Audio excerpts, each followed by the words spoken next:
ये खूबसूरत नजारा उज्जैन का है, जिसे ड्रोन कैमरे से कैद किया गया है। दीपावली के पर्व पर उज्जैन में हर घर रोशनी से जगमगा रहा था। पूरा शहर रंग बिरंगी रोशनी से नहाए हुए था। लोगों ने अपने घरों में दीप जलाकर दीपों का पर्व मनाया। शुभ मुहूर्त में लक्ष्मी पूजन किया गया। एक दूसरे के घर जाकर दीपावली पर्व की शुभकामनाएं दी गई। कोरोना के कारण पिछले 2 सालों से लोग त्योहारों में अपने घरों में ही कैद थे, लेकिन इस साल सभी के साथ मिलकर दीपावली मनाने की खुशी उनके चेहरे पर साफ दिख रही थी।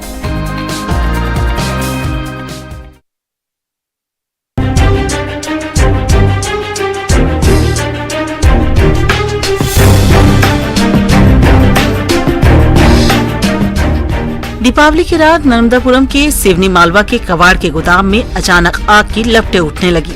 काला धुआं उठता देख आसपास के लोगों में चीख पुकार मच गई। जब तक लोग कुछ समझ पाते, आग ने विकराल रूप धारण कर लिया। इसमें गोदाम में रखा ट्रक भी जलकर खाक हो गया। स्थानीय लोगों ने तुरंत ही इसकी सूचना फायर ब्रिगेड को दी, जिसके बाद घटनास्थल पर पहुंची टीम ने आग पर काबू पाया। दमकल की टीम ने आग तो बुझा दिया, लेकिन आग की लपटें और तपिश से आसमान बने घर पहले ही इसकी चपेट में आ गए। हालांकि अभी तक आग लगने के कारणों का पता नहीं चल पाया है।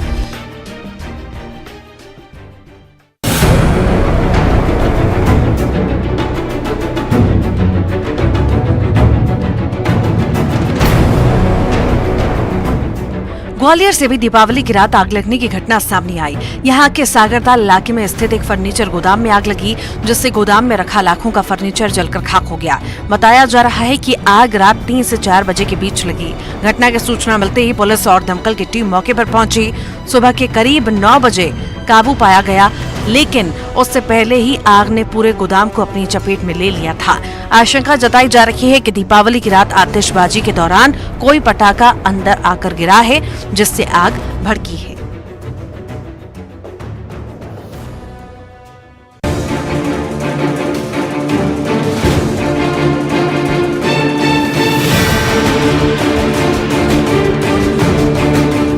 दीपावली की शाम जबलपुर के जिला अदालत में नई बिल्डिंग में आग लगने से हड़कंप मच गया। घटना देर शाम को हुई, जब अदालत परिसर खाली था। सोमवार शाम करीब 6 बजे ओमती थाना अंतर्गत स्थित जिला अदालत की नई बिल्डिंग से धुआं उठता देख लोगों की धड़कन बढ़ गई। आग लगने की आशंका के चलते तत्काल पुलिस और स्थानीय लोग उस बिल्डिंग के पास पहुंचे, जहां से धुआं उठ रहा था। मौके पर जाकर देखा तो पाया कि अदालत परिसर की कैंटीन में आग धधक रही थी। घटना की सूचना मिलते ही फायर ब्रिगेड की टीम मौके पर पहुंची। करीब 1 घंटे की मशक्कत के बाद आग पर काबू पाया गया।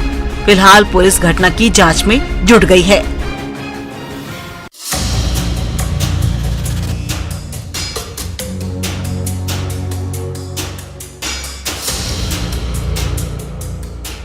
अरुणाचल प्रदेश की राजधानी ईटानगर के पास एक इलाके में भीषण आग लग गई। आग की लपटें इतनी तेज थी कि इसमें कई दुकानें जलकर खाक हो गई। नाहरलगुन में वन कॉलोनी की बताई जा रही है। हालांकि अभी तक आग लगने के कारणों का पता नहीं चल पाया है। घटना में लाखों की संपत्ति नष्ट हो गई, लेकिन किसी के हताहत होने की खबर नहीं है। वहीं घटना की सूचना मिलते ही फायर ब्रिगेड की टीम मौके पर पहुंची और काफी मशक्कत के बाद आग पर काबू पाया। और इधर आग से निकलने वाले काले धुएं ने पूरे इलाके को अपनी चपेट में ले लिया।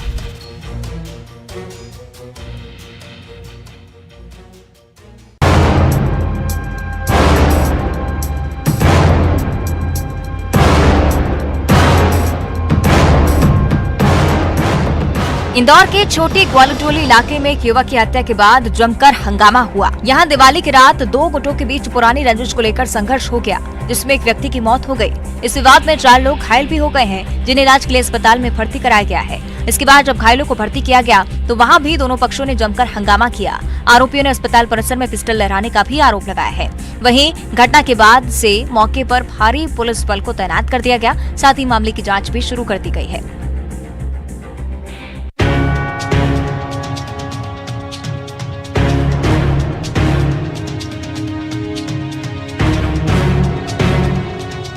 दीपावली स्वच्छता, प्रकाश और खुशियों का पर्व है। इस खुशी के बीच अगर आपके घर में सांप दिख जाए तो निश्चित ही डर का माहौल बन जाता है।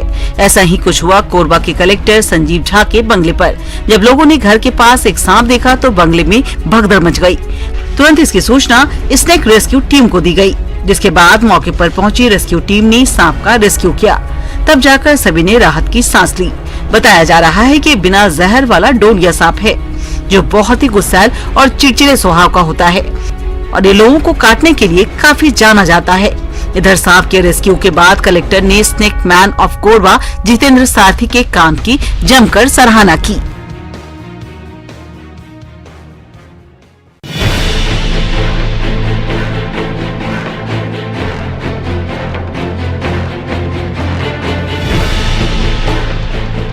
कोरबा की एसईसीएल के नारायणी कंपनी के मजदूरों ने दीपावली पर बोनस नहीं मिलने पर विरोध प्रदर्शन किया।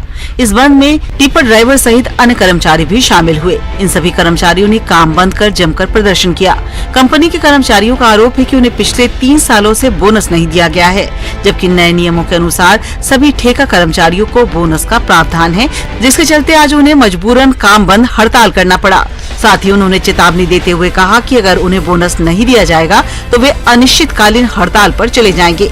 एसईसीएल कंपनी के अंदर कई निजी कंपनी है जो अपने कर्मचारियों को बोनस देते हैं, लेकिन नारायणी कंपनी में कर्मचारियों को बोनस नहीं दिया जा रहा है, जिससे तंग आकर कर्मचारियों ने हड़ताल किया।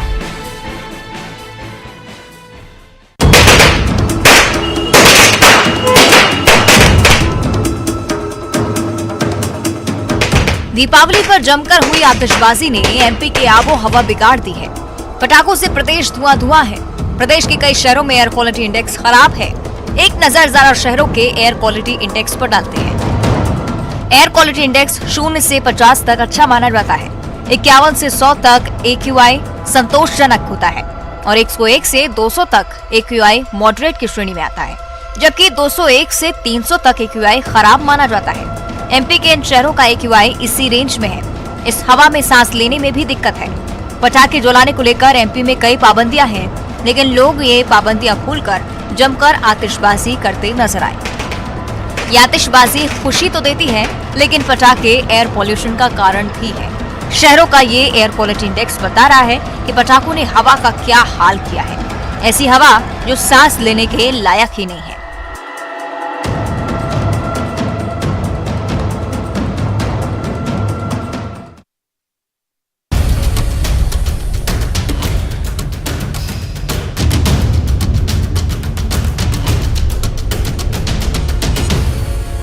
कांकेर में भालू के बाद तेंदुए का आतंक देखने को मिल रहा है। बीती रात जिले के 2 अलग अलग गांवों में तेंदुआ सड़क किनारे घूमते हुए नजर आया, जिसके बाद ग्रामीण काफी दहशत में हैं। जिला मुख्यालय से महज 5 किलोमीटर दूर डुमाली गांव के पास 3 तेंदुए सड़क पर घूमते दिखाई दिए, तो वहीं सिद्धेश्वर गांव के पास एक तेंदुआ नजर आया। कांकेर वन परिक्षेत्र के लोग पहले से ही भालुओं से परेशान हैं, जो गांव के भीतर तक घुस जाते हैं। ऐसे में गांव के नजदीक तेंदुए का दिखाई देना ग्रामीणों के साथ साथ वन विभाग के लिए भी चिंता का विषय है। इस दहशत से कोई भी ग्रामीण घर से निकलने से घबराने लगा है।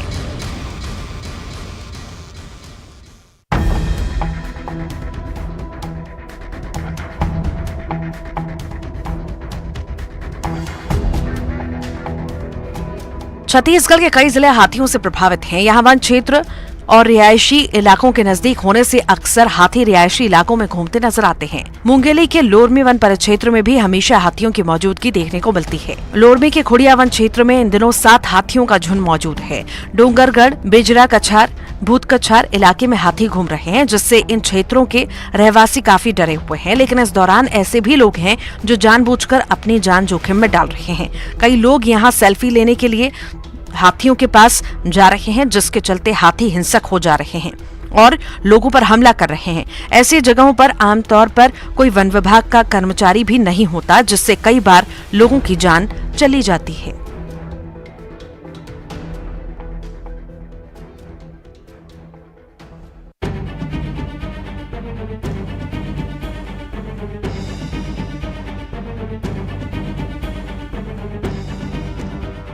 बलरामपुर के करवान इलाके में मछली मारने गए युवक की दर्दनाक मौत हो गई।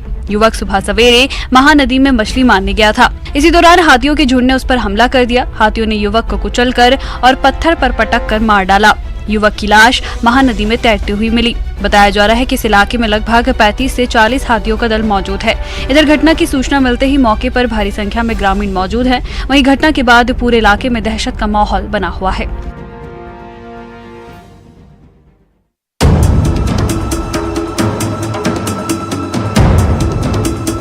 दमोह के सागर नाका चौकी क्षेत्र में दीपावली के दूसरे दिन 3 लोगों की हत्या से सनसनी फैल गई है। यहाँ के देवरान गांव में दीपावली की खुशियां उस वक्त मातम में तब्दील हो गयी जब एक ही परिवार के 3 लोगों की गोली मारकर हत्या कर दी गई। बताया जा रहा है कि मृतक पर आरोपी परिवार की महिला के साथ छेड़छाड़ के आरोप लगे थे। विवाद की स्थिति बन गई थी। रात में किसी तरह मामला शांत हो गया था, लेकिन सुबह दोबारा मामले ने तूल पकड़ लिया। इसके बाद आरोपी ने पहले तो मृतक बेटे और उसके माता पिता की जमकर पिटाई की और फिर तीनों पर गोली चला दी। घटना में तीनों की मौके पर ही मौत हो गई है, जबकि एक की हालत गंभीर है, जिसे जिला अस्पताल में भर्ती कराया गया है। वहीं घटना की सूचना मिलते ही मौके पर एसपी समेत भारी संख्या में पुलिस बल तैनात रहा और फरार आरोपी की तलाश में जुट गया है।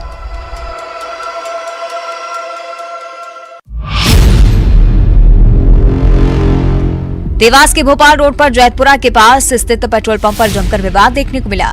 यहां जोजन सिंह राजपूत को 5 आरोपियों ने चाकू मारकर मौत के घाट उतार दिया, जिससे गुस्साए लोगों ने भोपाल रोड पर जाम लगा दिया। लोगों ने सड़कों पर बैठकर काफी हंगामा किया। हालांकि पुलिस ने मामले के सभी आरोपियों को हिरासत में ले लिया है, लेकिन आक्रोशित लोग हत्यारों को फांसी देने की मांग कर रहे हैं। ये सभी आरोपी ढाबा चलाने का काम करते थे। हत्या के बाद प्रशासन ने उनके भोपाल रोड स्थित ढाबे को बुलडोजर चलाकर ध्वस्त कर दिया।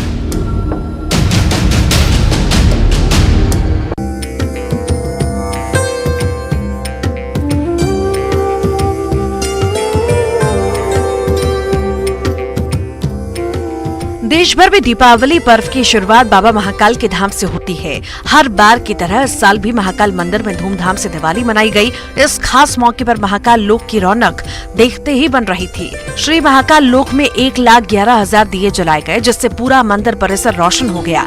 इसमें 500 से अधिक कार्यकर्ताओं की टीम ने मेहनत की। दीपों की रोशनी ने इसकी खूबसूरती पर 4 चांद लगा दिए। कलेक्टर सिंह सपरिवार महाकाल लोक पहुँचे। यहाँ उन्होंने बच्चों के साथ दीपावली मनाई। आम लोगों ने भी बढ़ चढ़कर हिस्सा लिया।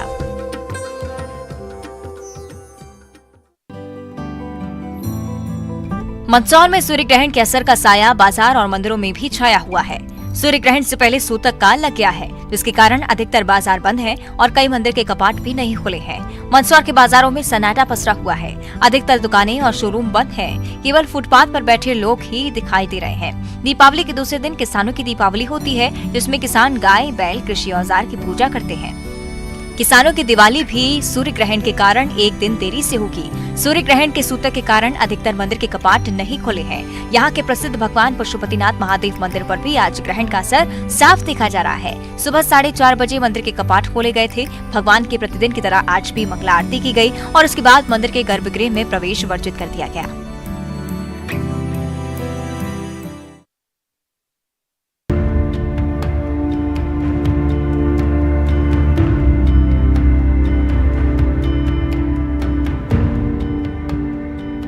आज इस साल का दूसरा और अंतिम सूर्य ग्रहण है। सूर्य ग्रहण भारतीय समय के अनुसार सबसे पहले आइसलैंड में दोपहर 2:29 पर शुरू होकर शाम 6:20 पर अरब सागर में खत्म होगा।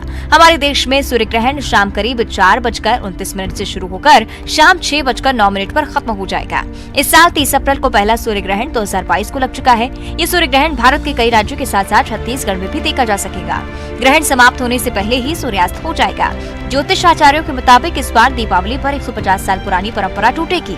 150 सालों बाद दीपावली के दूसरे दिन गोवर्धन पूजा नहीं होगी। सूर्य ग्रहण का प्रभाव होने से गोवर्धन पूजा और अन्नकूट 26 अक्टूबर को मनाया जाएगा। सूर्य ग्रहण के चलते छत्तीसगढ़ में भी सभी मंदिरों के पट बंद कर दिए गए हैं। मंदिर परिसर में सन्नाटा पसरा हुआ है। ग्रहण काल खत्म होने के बाद शाम को ही मंदिरों के कपाट खोलेंगे, तभी भक्त दर्शन कर सकेंगे।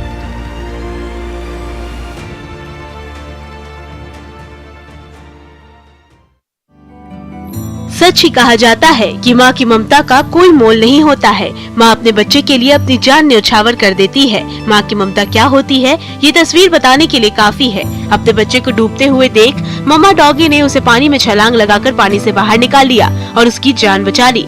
कुत्ते की बहादुरी की खूब चर्चा हो रही है। इंसानों को इससे सीख लेनी चाहिए। अपने डूबते हुए बच्चों को बचाने के लिए कुत्ते ने अपनी जान दांव पर लगा दी। आज हम आपको जिस घटना के बारे में बताने जा रहे हैं, उसे जानकर आप भी कहेंगे कि वाकई में जानवर बहुत बहादुर और वफादार होते हैं। ये तस्वीर सिवान शहर के महादेवा नई बस्ती की है, जहाँ एक छोटा कुत्ता पानी में गिर गया और पानी से बाहर निकलने के लिए तड़पने लगा। जैसे ही ममा डॉगी ने अपने बच्चे को पानी में गिरा देखा, वो बेचैन हो उठी और ममा डॉगी ने पानी में छलांग लगा दी और तैरकर अपने बच्चे के पास पहुंच गई। काफी देर की मशक्कत के बाद ममा डॉगी अपने बच्चे को मुंह में दबाए बड़ी ही बहादुरी से पानी के बाहर आ गई। कुत्ते ने पानी में गिरे बच्चे को बाहर निकालने के बाद अपने अन्य बच्चों के साथ रख दिया और उसकी रखवाली करने लगी। एक ओर चिता की अग्नि है तो दूसरी ओर दिवाली के दीपक का उजियारा। रतलाम के त्रिवेणी मुक्ति धाम में छोटी दिवाली के मौके पर लोग मुक्ति धाम में पहुंचकर अपने पूर्वजों के साथ दिवाली मनाते हैं। रतलाम के कई सामाजिक संगठन बीते 10 सालों से इस तरह का आयोजन कर रहे हैं, जिसमें दिवाली के समय शमशान को दीपों की रोशनी से जगमग कर पूर्वजों को याद किया जाता है। इन लोगों का मानना है कि जब हम रोशनी में रहकर दिवाली मनाते हैं तो हमारे पूर्वज अंधकार में क्यों रहें। यही वजह है कि ये लोग पूरे शमशान में सैकड़ों दीपक जलाकर रोशनी से जगमग कर देते हैं। इतना ही नहीं, लोग अपने पूर्वजों की याद में आतिशबाजी कर उनके साथ दिवाली मनाने का सुखद अनुभव भी करते हैं। इस बार भी बड़ी संख्या में शहर वासियों ने पहुंचकर त्रिवेणी मुक्ति धाम में पूर्वजों की याद में दीपक जलाए और आतिशबाजी कर उनके साथ दिवाली मनाई। ऐसा ही कुछ इंदौर में नरक चतुर्दशी के मौके पर देखने को मिला। यहाँ एक दिया पुरखों के नाम के तहत शहर के सभी मुक्ति धामों के मुख्य द्वार पर दिए जलाए गए और आकर्षक रंग बिरंगी रंगोली का आसन सजाकर पूर्वजों का पुण्य स्मरण किया गया। उनसे राष्ट्र की सुख समृद्धि सौभाग्य का आशीर्वाद और कृपा की आकांक्षा की गई और अपनी गलतियों का प्रायश्चित किया गया।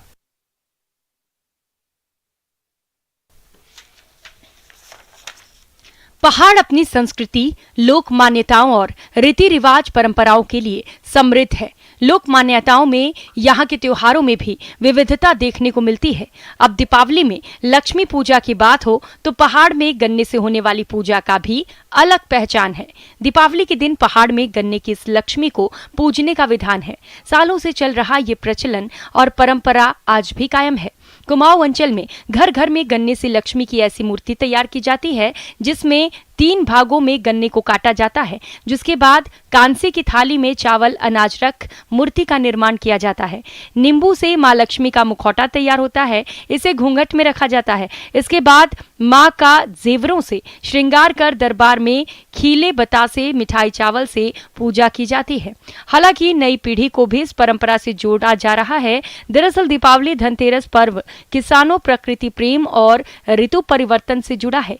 मानस खंड और पुराणों में गन्ने के वृक्ष को शुभ और फलदायक माना जाता है। यही कारण भी है कि पहाड़ों में शादी, जनेऊ समेत सभी शुभ कार्यों में गन्ने के पूजने का विधान है।